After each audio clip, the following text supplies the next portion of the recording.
A União das Casas Espíritas da Zona Norte apresenta O Espiritismo está no ar, um programa que anuncia, esclarece e consola.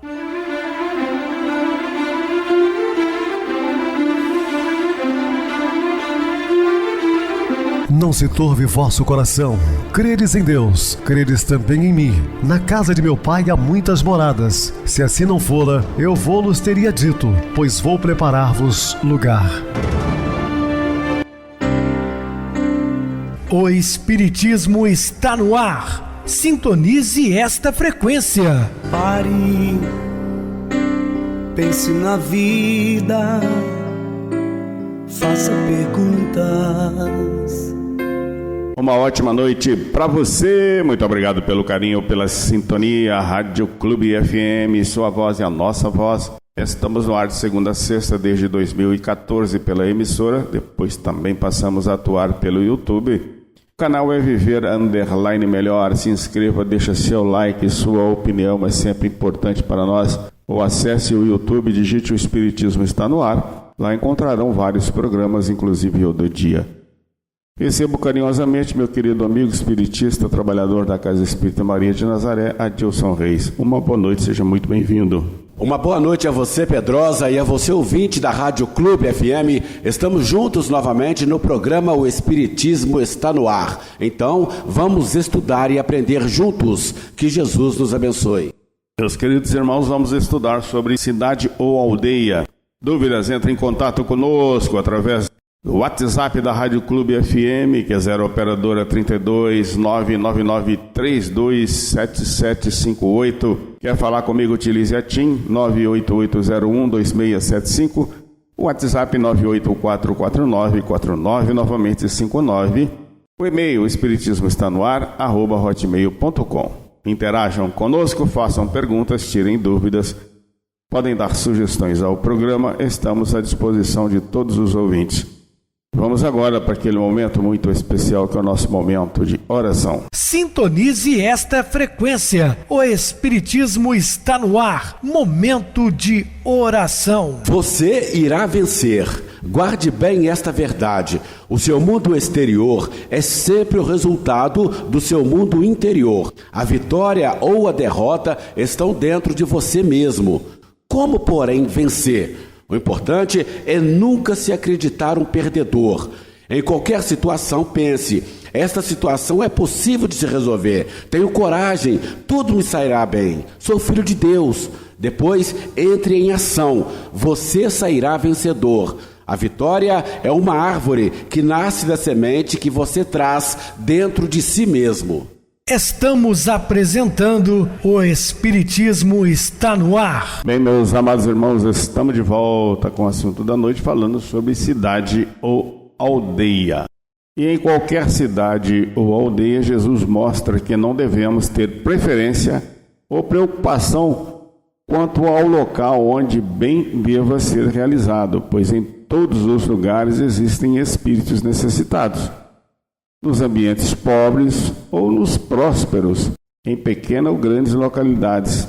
Da mesma forma, quando estamos identificados com a mensagem do Cristo, somos convocados a agir sem discriminação, nos colocando à disposição do próximo segundo as determinações do alto. Então, nada de sectarismo, não é? Essa instrução dada por Jesus aos discípulos, que serve para todos nós que seguimos a orientação cristã. Então, não importa a classe social que a pessoa pertença, pobre ou rico, de qualquer etnia, estrangeiro ou não, trate-o com dignidade. A cidade é constituída por aglomeração humana de certa importância, localizada numa área geográfica circunscrita, organizada com infraestrutura essencial à sobrevivência e às facilidades da vida de seus habitantes. Já a aldeia é uma povoação de pequenas proporções. Normalmente elas são rurais, menor que uma vila. Em geral, é local onde há construções simples e econômicas. No texto evangélico não discrimina o tamanho ou qualidade do local, mas enfatiza a necessidade de nos mantermos filiados a pessoas dignas favorecendo assim a manutenção de plano vibratório elevado. Sim, é sempre recomendável, né, seja numa cidade, numa vila, né, numa pequena aldeia, se procure pessoas de boa índole, até para dividir com ele instruções para que seja passado aos demais. Procurai saber quem nela seja digno. Mostra que cabe a cada um a iniciativa de selecionar padrões morais que garantam sintonia elevada. Esta seleção não implica a busca por privilégios, mas a nossa identificação com quem favoreça a manutenção do processo educativo, uma vez que na categoria de aprendizes somos também portadores de numerosas fraquezas e imperfeições. Em qualquer situação de trato com os semelhantes ou no exame de suas ações, é imperioso distinguir o que é digno, porque digno será aquele que se afirma no bem. Quando Paulo de Tarso construiu as suas eclésias, que depois passou a se chamar Assembleia e que mais tarde passou a se chamar Igreja, eram pequenas aglomerações de pessoas, normalmente residências de amigos, como Lloyd, né, a avó de Timóteo. Então, essas pessoas de bem, Paulo de Tarso as conhecia através de suas oratórias, né, quando ele pregava nas praças públicas, e ao tomar conhecimento dessas pessoas de boa índole, ele pedia então para marcar uma reunião na residência tal de determinadas pessoas. Assim era aceito, e ali começavam aqueles pequenos núcleos. Então, o que o Cristo está falando para nós é que devemos nos reunirmos com pessoas de boa índole, para que a mensagem do Cristo tenha mais propagação naquele local onde você é ainda desconhecido, mas tem uma pessoa de bem ali, conhecida de todos. Então procure-o, fala-lhe com dignidade sobre as instruções de Jesus. Né? A expressão "e hospedai-vos aí" implica a ideia de alojamento com infraestrutura mínima para se proteger das intempéries. Hospedar um viajante era um dever, um hábito existente na sociedade judaica, com todo respeito até hoje. Isso é uma prática judaica de hospedar estrangeiro, representando um ato de caridade. Implica igualmente em acomodar-se, estabelecer-se. Espiritualmente expressa permanência na pauta da cooperação. É também abrigar-se sob o teto dos pensamentos e atitudes dignas, com discernimento, perseverança e bom ânimo. Temos que entender a época, né? A gente tem que trazer também para a realidade vivenciada por esses discípulos da época do Cristo. Hoje, mesmo lá em Israel, né, as coisas mudaram bastante, porque é natural que você chegue numa cidade e você vai encontrar hotéis, né, pensões, pousadas, porque isso é da nossa realidade atual.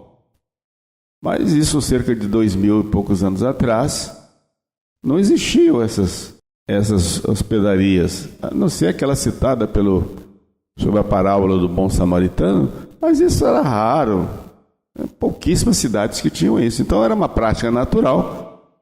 Quando o viajante, mesmo estrangeiro, ele pedia ao senhor, dono daquela residência, para uma pousada, para pousar de uma noite para o dia seguinte. E eram cedidos lugares para que essas pessoas pudessem passar a noite e se acomodarem.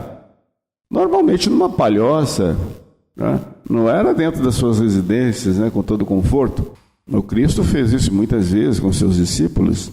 E tem uma passagem, pediram um abrigo na Samaria e foram negados pelos samaritanos. Então, João, era muito jovem na época, Senhor, quer que peçamos a Deus para enviar fogo e destruir toda essa cidade? E Jesus, observando, né, de que ele não tinha ainda a maturidade suficiente para compreender, o repreende, sai dali, depois deixa aquela bela parábola do bom samaritano, e João passou então a refletir nas palavras ásperas, rudes, que ele havia falado. Saindo da casa implica também retirada física ou vibratória do ambiente, isto é, aconselhável qualquer quando as paixões são exacerbadas e existe risco de conflitos desagregadores. Recuar é afastar. Nessa situação é medida de bom senso, ainda que se entenda que as melhores disposições de auxílio ou cooperação foram adiadas. Sempre temos que evitar problemas de desgastes de uma série de outras coisas, não? Há situações, porém, que o afastamento pode ser traduzido como manter-se num compasso de espera. Nem sempre as pessoas revelam condições para absorver o ensinamento. Como Jesus disse também em uma outra passagem, não atirei pérolas aos porcos. Se as pessoas não estão ainda em condições, com capacidades para compreender, não fique violentando a consciência dela, porque você vai acabar criando atritos, como a gente observa certos religiosos de outras correntes cristãs com essa prática, né, indesejável, inclusive. Não é nada disso.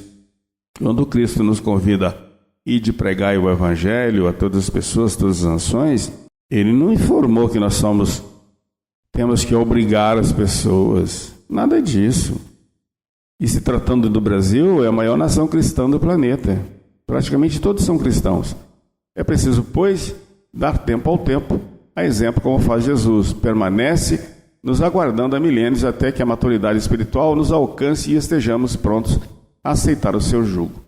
Sacudir o pó dos vossos pés significa não guardar mágoas, ressentimentos, é esquecer todas as lembranças infelizes, agindo com bom ânimo, empregando energias construtivas no trabalho de todos os dias, evitando compromissos ou vinculações com o mal.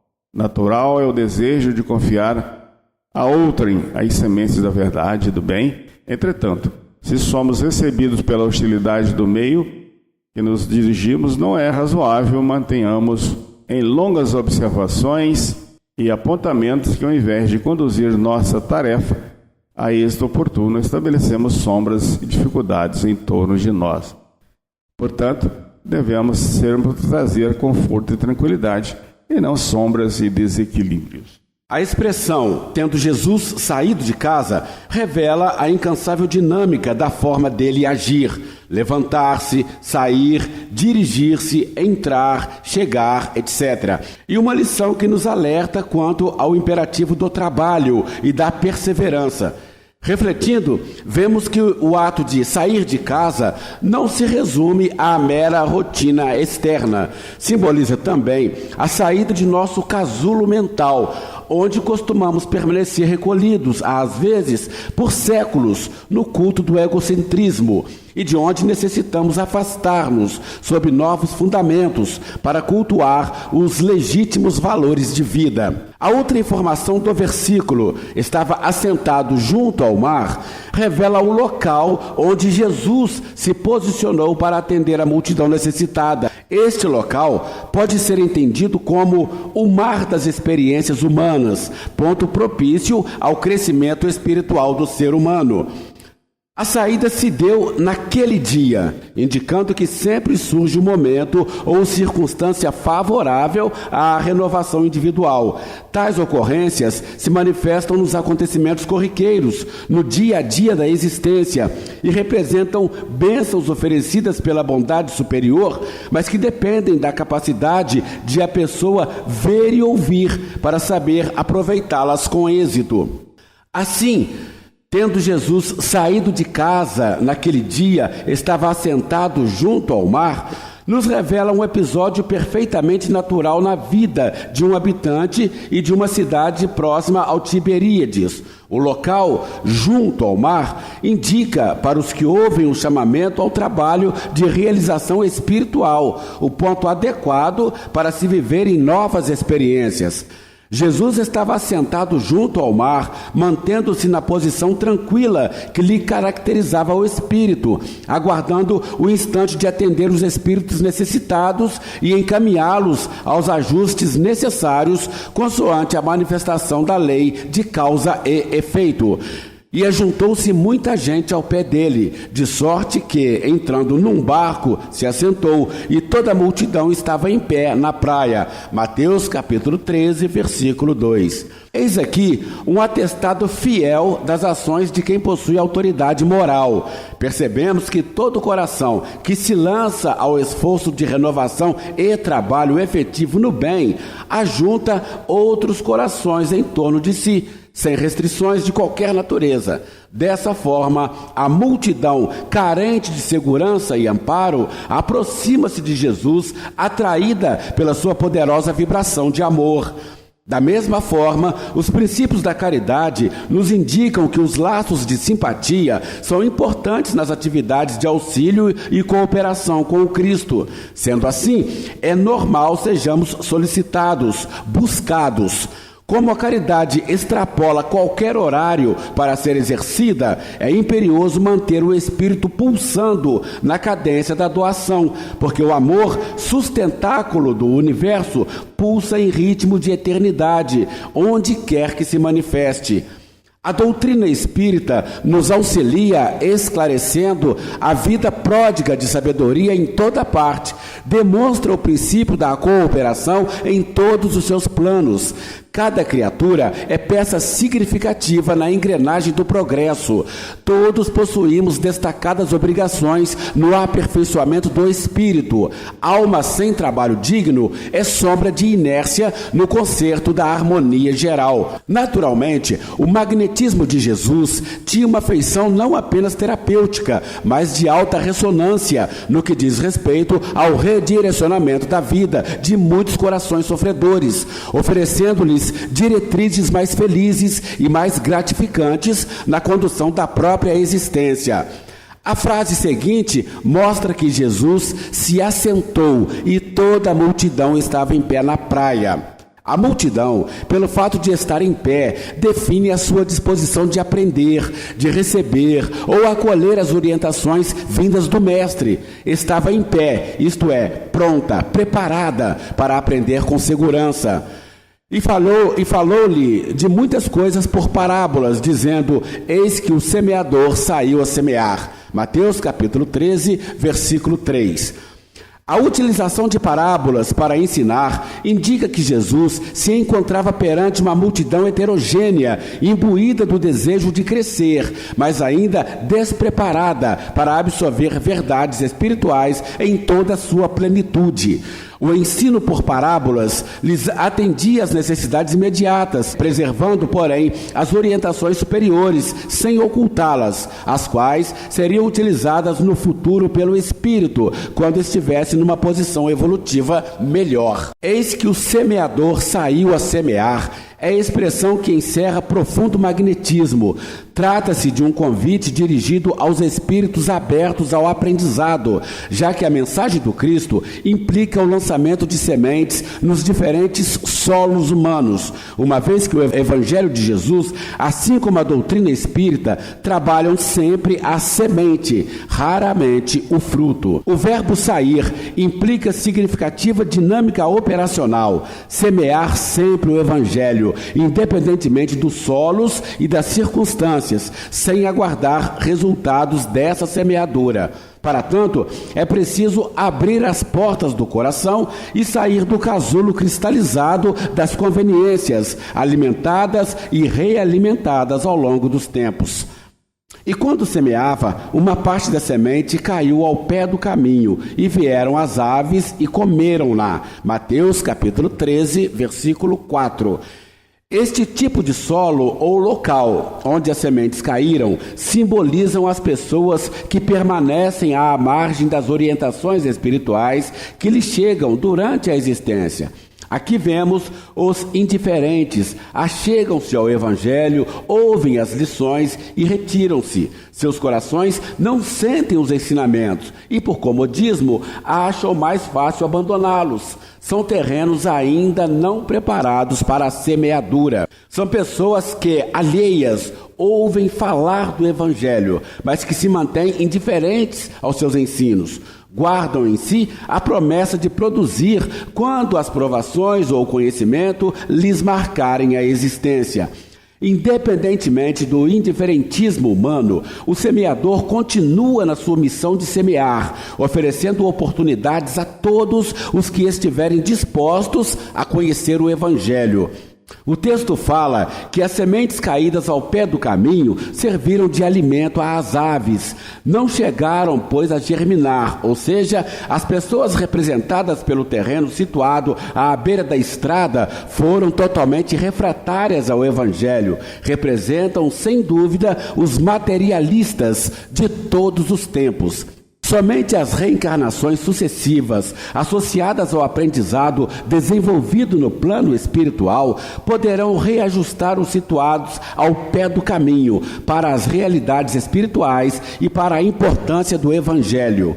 E outra parte caiu em pedregais, onde não havia terra bastante, e logo nasceu, porque não tinha terra funda. Mas, vindo o sol, queimou-se e secou-se, porque não tinha raiz. Mateus capítulo 13, versículos 5 e 6. As pessoas representadas pelo terreno pedregoso se encontram numa situação melhor que as anteriores. As pedras indicam formações mentais cristalizadas, ainda existentes em todos nós, espíritos imperfeitos, mas que precisam ser removidas ou desfeitas, seja pelo conhecimento de verdades imortais, seja pela melhoria moral, bênçãos concedidas pela bondade do Pai Celestial. As pedras podem também ser vistas como condicionamentos ou reflexos dominantes da personalidade, que se expressam sob a forma de interesses passageiros e superficiais e que não cedem espaço a entendimentos mais profundos. As pessoas simbolizadas pelo terreno pedregoso são as entusiastas do primeiro momento, que ante os menores obstáculos que surgem no exercício do bem, não conseguem se firmar fiéis aos ensinamentos de Jesus, deles se afastando. O texto informa que as sementes foram semeadas onde não havia terra bastante. Sabe-se que o terreno existente entre as formações rochosas milenares, as pedras, é poroso e leve, fofo. São áreas que favorecem rápida germinação e morte das sementes, por lhes faltarem profundidade. Esses terrenos assemelham-se às pessoas que, de imediato, abrigam e desalojam boas intenções. São os pródigos que surgem em muitas frentes e não se sentem ali. São pessoas que revelam emoções de periferia. São candidatos a todo tipo de cursos. São pessoas que aportam às reuniões com entusiasmo, mas que delas rapidamente se afastam. São companheiros de jornada que desistem ou desanimam ante os mais insignificantes obstáculos. Percebe-se, pois, que não basta a semente germinar, é preciso que ela cresça e frutifique. A sabedoria de Jesus acrescenta em seguida: e logo nasceu, porque não tinha terra funda, mas vindo o sol queimou-se e secou-se, porque não tinha raiz. A terra das boas intenções se revela muitas vezes carente de persistência, não conseguindo sobreviver aos desafios da vida. Indica a personalidade dos que se mantêm nos interesses horizontais do conhecimento superficial, sem revelarem maior capacidade de aprofundamento. O fato de secar por não ter raiz mostra que faltam ao terreno, além da terra, nutrientes e água necessários à germinação e ao equilíbrio da semente. Trazendo este simbolismo para a nossa própria condição espiritual, percebemos que, se não existem raízes das nossas manifestações de mudança para melhor, é natural que a sementeira fracasse ou que a transformação seja adiada. Quando nos reportamos aos problemas da transformação espiritual, a comunidade dos discípulos do Evangelho concorda conosco quanto à semelhante necessidade, mas nem todos demonstram perfeita compreensão do assunto. A renovação indispensável não é de plano exterior flutuante. Transformar-se o cristão devotado não pelos sinais externos, e sim pelo entendimento, dotado a própria mente de nova luz em novas concepções. Assim como qualquer trabalho terrestre, pede a sincera aplicação dos aprendizes que a ele se dedicam. O serviço de aprimoramento mental exige constância de esforço no bem e no conhecimento. Bem, Adilson, muito bem explicado. Vamos agora para o intervalo musical. A seguir, a nossa oração final. O que temos de melhor. Em momentos de crises graves, diante de grandes catástrofes, aparece claramente o melhor e o pior do ser humano. Certamente já devemos ter ouvido alguém fazer esse tipo de reflexão, referindo-se às comoções e ao quanto elas mexem com as estruturas. Vemos gestos de profundo altruísmo, desapego, apoio ao próximo. Ao mesmo tempo, atos de indiferença, desonestidade, que destoam assombrosamente dos primeiros. Como podem coexistir as duas coisas? Que mundo estranho é esse? Primeiramente, sinalizemos que os movimentos de amor ao próximo, nesses momentos, os gestos de auxílio e entrega, são infinitamente maiores do que os de desatino. As ações tresloucadas, que não fazem sentido, ainda nos assustam. Não se encaixam. E é bom que as sintamos assim. No entanto, da mesma forma que chegam aos nossos ouvidos, devem também desaparecer. O mal não merece repercussão, não merece ser notícia. Já demos espaço demais para divulgar o negativo, o absurdo, o escândalo. E nunca foi em nome de um cuidado social, como alguns de nós alegamos. Divulgamos o mal, pois ele ainda seduz, ainda gera interesse. Muitos ainda queremos assistir o vídeo de certa celebridade agredindo um companheiro. Que curiosidade doentia é essa? Nem nos damos conta de que isso se tornou vício. Demos um basta nessa nossa atitude. É hora de mostrarmos o bem em ação, mostrarmos a dor do ser humano para que derreta nossa indiferença. Também para podermos exibir tudo o que está sendo feito em nome do amor. Nas grandes catástrofes, vemos como o bem atua em muitas frentes. O ser humano tem a possibilidade de colocar em prática aquilo que tem de melhor, aquilo que aprendeu dentro de casa, nos mais belos valores familiares, aquilo que aprendeu com os conteúdos morais de sua religião. O cristão, em especial, tem um compromisso maior, desde que tem muito claro o que precisa ser feito. Sabemos que não há lugar em que não exista a carência de algum benefício a prestar, ou alguma coisa a fazer. Nesses momentos, vê-se como o trabalhador do Cristo se dispõe ao trabalho. Não espera, não reflete demais, evitando que o socorro chegue tarde. Ele recorda do samaritano na estrada, recolhendo aquele homem. Simples assim. Alguém em necessidade urgente. Atende da melhor forma que pode, dentro de suas possibilidades. Sem alarde. Sem querer saber quem era. Sem querer reconhecimento. E vai embora. Segue seu caminho. Não fica a pensar em quantos passaram por ali e não atenderam. Não fica pensando no que lhe aconteceu e tecendo em sua mente altas reflexões sobre a maldade que ainda reina no mundo. Simplesmente atende como bom instrumento no momento certo, na hora exata. Faz a sua parte. Que possamos refletir sobre isso e agir. Fazer a nossa parte. Cultivar as iniciativas do bem, sem dar audiência ao mal, nem no que assistimos ou lemos, muito menos no que comentamos uns com os outros. Vamos seguir mostrando a nós mesmos o que temos de melhor.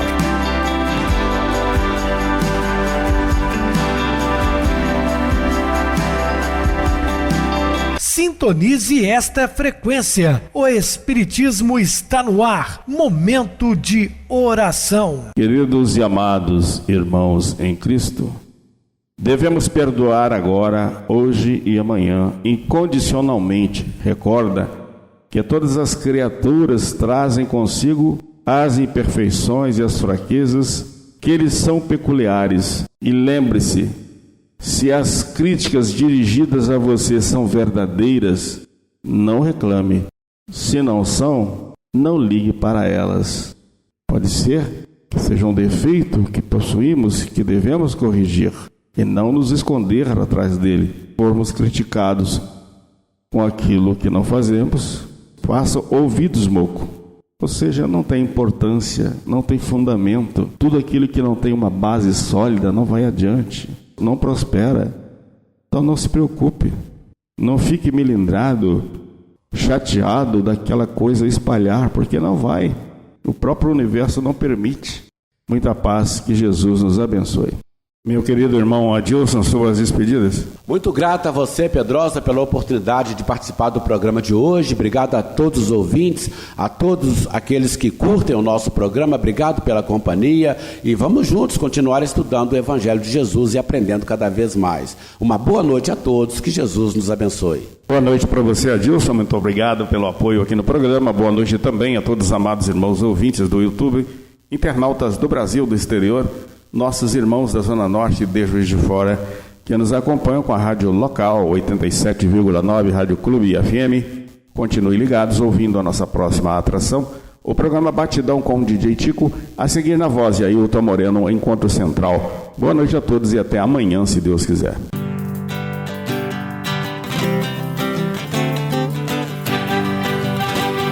A União das Casas Espíritas da Zona Norte apresentou O Espiritismo Está no Ar, anunciando o Evangelho de Jesus, esclarecendo sua mensagem, consolando corações. Olhe pro céu e descubra imagens de luz. Se tem Jesus, o amor todo que Deus te deu. Pense no bem, no melhor em que pode fazer. Seja o que for, também vai receber. De coração, ajude o irmão, a caridade é o caminho do amor. Faça ainda que possa sofrer, pois bênçãos de Deus há de ter. Ame, perdoe e viva melhor a natureza, o céu e o mar. Veja o encanto que a vida nos dá, a chance eterna que temos para amar.